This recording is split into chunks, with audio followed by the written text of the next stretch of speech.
قلبي منكسر يا رب العزة خذ بيدي يا حي ويا قيوم ومن ينجي المهموم من الشدد. الله الله الله جد لي بالعفو وعافية وجميل الستر إلى الأبد. يسر أمري يا مقتدر واجبر كسري وأزل شددي. الله الله الله ضاقت بالأرض بما رحبت وسوى ألطافك لم أجدي. طهر يا رب بواطننا وظواهرنا من كل ردي. الله الله الله هون سكرات السلام عليكم ورحمة الله وبركاته. ازيكم عاملين ايه؟ كل سنة وانتم طيبين بمناسبة عيد الأضحى المبارك. خلاص فاضل له كده 20 يوم او 19 18 يوم كده، مش حاسباها، بس انا زي ما بقول لكم كده فاضل لنا من 20 ل 18 يوم. فادعوا لي بقى ان انا اخلص الشقة واخلصها فرش كده كمان قبل العيد ب5 ايام. نفسي بجد نفسي، وان شاء الله باذن الله هيحصل ان شاء الله. قول ان شاء الله. كده بقى ابتديت بقى كده ان انا انضف الاوضه دي كده عشان خاطر النقاش هيخلصها، وهنعمل الحمام برضو نركب حاجه الحمام، والشبابيك هتيجي تركب. في شويه شغل كتير هتشوفوهم في الفيديو ده هيتعملوا، والباب ده هيتركب وكله هيتركب. البيبان هتتركب والشبابيك هتتركب، وهنقل اوضه النوم بتاعتي من هنا لهنا. بس مش هوريها لكم. شايفين ايديا؟ اقسم بالله ايديا باشت، والله حرفيا باشت من كتر ما انا حطاها في الميه. بس يلا كله يهون عشان خاطر الشقه. كده بقى هننضف ونكنس ونظبط ونعين الحاجات اللي احنا مش عايزينها كلها، ونفضي الشقه خالص وايه وكده. يعني النقاش هو فاضله يومين بس. قال خلاص بقى انا كده هخلص عندكم هنا، ولما تخلصوا الاوضه تفضوا لي الاوضه اللي هي فاضله في الشقه كلها، اللي هي اوضه النوم بتاعتي، ايه هتفضوها لي، اللي هي اوضه النوم بتاعتي انا. يعني النقاش بيقول لي فضوا الاوضه بتاعتك وظبطوها لي، واجي بقى ايه اروح ادهنها واشطب بقى التشطيبه الاخيره. كده هنا ركبنا المطبخ اهو. ركبنا المطبخ يا رب المطبخ يركب. ركبنا البيبان اهون. مش هوريكم الاوض دلوقتي، مش هوريكم اوضه البنات انا جبت ايه وحطيت فيها ايه. مفاجاه بقى، لازم انا اشوقكم. وهنا الاوضه بتاعتي خلاص انا فضيتها اهون، روقتها زي ما انتم شايفين كده. وايه رايكم في الدهان بتاعها؟ طب ايه رايكم في اللون دون؟ جميل قوي قوي قوي. دي درجه من درجات الفانيلا اللاتيه. وعملت الحيطان، بقيت الحيطان التانية ابيض صريح. بس كده انا مسحتها ونضفتها وظبطتها عشان انقل فيها الاوضه بتاعتي. وما انقل فيها الاوضه بتاعتي برضو مش هوريكم انا حطيت الاوضه بتاعتي ازاي الا لما اصور لكم بقى كله مع بعضه كده الفرش. بصوا بقى الجزئيه دي بقى، والله ما قادره اقول لكم. كده بقى انا فضيت الاوضه. انا قلت لكم طبعا انا مش هجيب لكم حاجه، ولا هجيب لكم وانا بنقل الاوضه من هنا لهنا، ولا هجيب لكم بعد ما فرشت الاوضه بتاعتي. انا كده دي الاوضه اللي هي السابقه بتاعتي اللي انا فضيتها. شوفوا بقى الشكل يا سيدي على الجمال. كده اللي هو اللي بيقول عليه ايه الممحر جه محر الحلق بتاع الشباك، وعمل بتاع الجبس اللي هو البلدي، الجبس البلدي ده. الكورنيشه دي بتاخد وقت بقى في النشفان، مش قادره اقول لكم. هي دي العقبه بالنسبه لي. قلت لجوزي مش ضروري نعملها عشان نخلص، قال لي لا عشان تبقى زي بقيه الاوض. قلت له يلا مش مشكله. فدي خدت معانا من 15 ل 20 يوم عشان تنشف، فهي اللي معطلانا لحد دلوقتي. الممحر عملها، وجوزي هنا ركب الباب. المفروض بتوع الشركه اللي كانوا يجوا يركبوا الباب كان هو فاضلش الا الباب ده ركبه. والباب بتاع الحمام ده هدهنه واخليه لونه جراي زي الباب ده، عشان بصراحه احنا فلسنا خلاص معناش ان احنا نغير الحمام ده. وهنا كده كنا هنا قافلين عشان الناحيه التانية، انا قاعده الناحيه التانية. ما نقلت بقى اوضتي. وشبابيك كده هتركب ان شاء الله. يعني الشبابيك انا قلت انضف الشقه واكنسها واظبطها بعد ما الشبابيك تركب. مش قلت هنضف بقى واعمل، هيجوا يركبوا شبابيك هيبهدلوا لي الدنيا تاني. فانا بجد تعبت اصلا. بعد ما الصناعيه يمشوا اكنس والم صناعيه هنا الجزء ده كده نضيف عشان انا قاعده فيه. قفلت لكم باب الاوضه عشان ما تشوفوش اوضه النوم انا فرشتها ازاي، بس كل حاجه هجيبها لكم فرش بالتفصيل الممل. فقلت بقى كل يوم صناعيه يمشوا واكنس، صناعيه يمشوا واكنس، وتعبت بجد. فقلت لا، بعد ما الشبابيك تركب هكنس وامسح واوريكم المنظر. وهنا الشبابيك ركبت، وزي ما انا ما بقول لكم انا ما بحبش ان انا اصور الناس وهما بيعملوا صناعيه، في ناس ما تحبش تصور عشان ولا احرج نفسي ولا احرجهم معايا. هنا خلاص ركبوا الشبابيك وظبطوا الدنيا، وما جم الساعة 4 العصر مشوا بعد العشاء. سبتهم بقى وخرجت، رحت مع والدتي كده نتمشى شوية ونقعد على كافيه كده عشان كنت زهقت وتعبت انا والبنات وزهقنا. فخدتهم مع والدتي ورحنا نقعد كده نتمشى شوية على كافيه وجيت بقى لقيت المنظر ده كده زي ما انتم شايفين كده. بقى خلاص ركبوا الشبابيك بقى ومشوا وخلاص كده. فانا قلت بقى قلت لهم احنا هننام، قلت للبنات هننام ونقوم الصبح بقى نستعين الشقه بالليل. وزي ما قلت لكم نمنا وقمنا الصبح اهو. قلت لهم يلا بقى كل واحده تمسك مقشه وجاروف ويلا خلينا نشوف هنعمل ايه. جبت قميص من الشقه التانية للشقه دي. الشقه التانية انتوا زي ما انتم شايفين مش مبهدله عشان انا قاعده فيها وايديا فيها، دي ناس صناعيه شغالين فيها مبهدلينها. بس انا ما ينفعش ان انا اقعد في التراب ده، وانا بشمئز اصلا من التراب وبقشعر منه وبتضايق منه اصلا. فلا ما ينفعش، قلت لا لازم نكنس وكده ما فيش حد خلاص هيجي تاني. الممحر خلص والنقاش فاضل له يومين، مستني لما زي ما قلت لكم الكورنيشه اللي في السقف تنشف، بتقعد فتره عبال ما تنشف. الاوضتين التانيين قعدوا شهر ينشف، شهر رمضان كله. ما بلدي بقى هتعمل فينا ايه؟ احنا قلنا هتنشف بسرعه عشان على الشارع من بره وعلى البحر والهوا، فان شاء الله هتاخد 20 يوم يعني نشفين ان شاء الله باذن الله، مش تاخد اكتر من كده. ادعولي ربنا ييسر لي امري واخلص قبل العيد زي ما قلت لكم. وهنا كده بقى نضفنا، شايفين التراب والزباله. انا مش عارفه، انا حاسه ان انا بكنس الشارع اقسم بالله ما بكنسش شقه والله العظيم، مطلعه منها شوال زباله. مش عارفه في ايه وليه وعشان ايه ومين، مش عارفه، انا مش عارفه.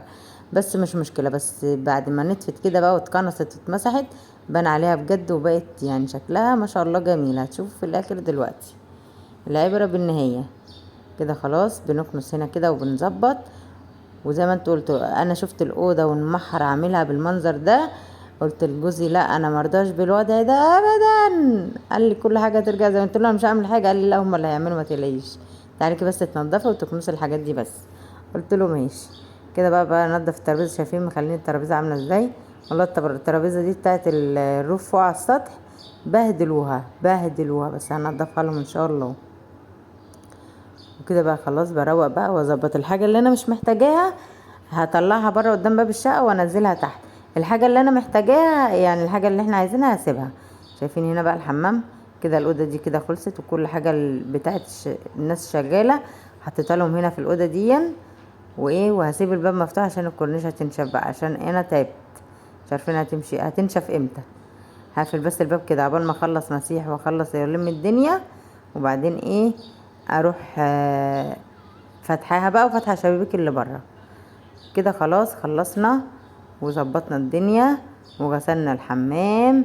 ومسكت ديت التسريحه دي غسلت، جبت لها تنر قال يطلع البويه، راحت مطلعه الدهان بتاعه التسريحه بوظتها والله. يلا مش مشكله، هي دي بقى اللي باظت في الحاجه بتاعتي كلها، بس هوديها ان شاء الله عند حد يدهنها لي نفس الدهان. وكده احنا ركبنا الحوض وركبنا القعده، وهنا هغسل المبرد. يعني الحمام ده عايز غسيل، والحمام التاني بقى الصناعيه مش قادره اقول لكم مخليينه عامل ازاي، بالذات النقاش. يلا مش مشكله، كل حاجه قلت لكم هترجع زي ما كانت. انا بهون على نفسي، هوني على نفسك كل حاجه، ما تخليش حاجه تتعب نفسيتك. الفريزر ده هيبقى مكانه اصلا. بس وكده نضفنا وظبطنا، وفاضل شويه للحمامات زي ما قلت لكم هتتغسل. وهمسح بقى كل ده. هتقولوا لي ما تمسحيش، ما هيجوا تاني وهيبهدلوا. ما انا هقعد بقى فتره، هقعد لي من 10 ل15 يوم والله اعلم يبقوا 20 يوم عقبال ما ما حد يجي تاني يشتغل. خلاص مسحت اهون وسبت الشبابيك دي كده مفتوحة عشان تهول الأوضة جوه، عشان الكورنيشة تنشف. والدنيا بقت نظيفة، حاسة بطراوة والله لما مسحت كده والدنيا نتفت، حاسة بطراوة اقسم بالله. انا كده بالليل الساعة دلوقتي 1. الباب ده بقى مش هعمل فيه اي حاجة، مرضيش امسحه عشان كده كده هيدهن مع الباب الناحية التانية. وباب الحمام ده زي ما قلتلكوا هنخليه لونه جري. العيال بقى عماله بتجري بقى وتتنطط بقى، والارض نضيفه بقى، وما بحبهمش يمشوا على تراب خالص. فلما انا مسحت وخلصت قلت لهم يلا اجروا بقى، تعالوا اوريكم الحمام بقى كده بعد ما غسلته. ده بقى الحمام الجديد، ايه رايكم؟ الغساله دي مش هيبقى مكانها هنا، الغساله البيضه دي هوديها الحمام التاني، بس انا بوريكم يعني حطاها هنا مؤقتا عشان هناك باظت. قلت لما اخلص خالص بقى انقلها، هسيبها هنا مع الغساله دي. لسه الحمام ليه تكمله، كابينه تبقى تحت، واحده هتبقى تحت الحوض، وكابينه بتاعه الشاور. وهنا بقى المطبخ لسه النجار ما خلصوش، بس هيخلصوا ان شاء الله ان شاء الله باذن الله. يعني انا زي ما قلت لكم كل حاجه هتجيلي كده واحده واحده، ومش عايزه استعجل على حاجه، عشان لما اجي افرش الشقه افرشها قبل العيد بايام كده، احس بزهوه الحاجه. مش عايزه افرش قبل العيد ب10 20 يوم، هاجي تاني على العيد ابقى عايزه اشيل وامسح. لا، بقول كل حاجه براحتها، عشان ايه الصناعيه يعملوا الحاجه حلوه كده. خلصت بقى الشقه تحت وهم جاعوا. قلت لكم الساعه 1 ها جاعوا. فانا كان عندي بانيه قطعته مكعبات، وكان عندي مكرونه. طلعت بقى كده فوق، قلت نعمل شويه مكرونه كده ببانيه كده، عشان هم جاعوا. احنا جوعنا بصراحه، تعبنا. احنا واكلين من الساعه من الساعه 4، متغدين من الساعه 4. فقالوا لي يا ماما احنا جعانين قوي. طلعت بقى قلت ادور على ايه، اشوف ايه اعمله لهم. لقيت مكرونه ولقيت بانيه، قلت اخترع لهم كده. مسكنا سلقنا المكرونه وحطيناها كده تصفى، ونشوف هنعمل ايه تاني في نفس الطاسه برضو. قلت مش عايزه اوسخ مواعين، عشان انا تعبت بجد بجد بجد بجد وجداني يعني. دي كده مش نفس، احنا كده استعملنا طاستين على فكره، مش مشكله. ما هو الطاسه دي اللي انا هقلي فيها البانيه. مسكت البانيه قطعته مكعبات زي ما انتم شايفين كده، وحطيت عليه الخلطه دي ما جاتش، حطيت عليه 3 معالق فيجيتار، 3 معالق دقيق، التوابل وبضايه، وقلبتهم وسبتهم ياخدوا في التتبيله دي. ومسكتهم بقى قليتهم. لو وانتي بتقلي لو اللون بتاعه محمرش طلعيه ورديه تاني في الزيت. دي بقى الخضار اللي هنحطه على المكرونه. فلفل اخضر، ما لقيتش فلفل الوان، وطماطمايه وبصلايه، ما لقيتش فلفل الوان. يعني قلت المتاح عندي هعمله، المهم ناكل عشان احنا جعانين. وزي ما قلت لك البانيه لو بقى لقيتيه معاكي باللون ده ومحمرش طلعيه وحطي الدور التاني، وبعدين ارجعي رديهم تاني في الزيت، هيحمروا معاكي باللون اللي انت عايزاه. كده انا طلعت اهو عشان ما احمرش معايا كتير في الطاسه، فمش عايز يحمر اكتر من كده. فطلعته وحطيت بقيه البانيه، ورجعت رديته تاني في الطاسه، وبقى معايا باللون ده وبالشكل الجميل اللي انتوا شايفينه دون. خلاص كده وصلنا لحد كده. حطي لايك بقى، واكتبي لي كومنت حلو كده من قلبك، وقولي لي ايه ربنا يعينك ويقويكي على اللي انت فيه واكتبي اللي عندك بقى. تعالوا بقى ننزل كده بالخضار اللي احنا قطعناه. بصلايه، طماطمايه، قرنين فلفل قطعناهم ترانشات كلهم. حطيت معلقه شطه كده عشان تبقى سبايسي، معلقه فلفل اسمر، وقلبت كده كله عشان حاجه كده تبقى سبايسي وطعمها حلو. حطي معلقه كاتشب، معلقه مايونيز، معلقه صويا صوص، اي حاجه عندك حطيها على الخضار ده. بجد بجد هتديلك طعم ومزازه حلوه جدا. ويا سلام بقى لو عندك عسل. انا قلت لكم انا لميت اللي عندي كله، ما كانش عندي عسل حطيت معلقه سكر بدل العسل، حطيت معلقه مايونيز، وهحط بقى الصلصه بتاعتي اللي انا هحطها هنا. بقى حطيت هنا دبس رمان، وسبت بقى كل ده كده يتسبك كده مع بعضه. خلاص كده اتسبك. انزل بالمكرونه يا سيدي، لا بالبانيه الاول مش المكرونه. نزلنا كده بتاع البانيه. شايفين بقى الجمال؟ طب بذمتكم شايفين الحلاوه؟ يلا بقى حطوا لايك للجمال ده. حاجه كده زي اكل السنين، بس مش اكل السنين التاني، ها لا، الاكل بتاعنا احنا زي السنين اللي بيعملوه. تحس ان الحاجه كده سبايسي ومحطوط عليها شطه كتير. ايه رايكم؟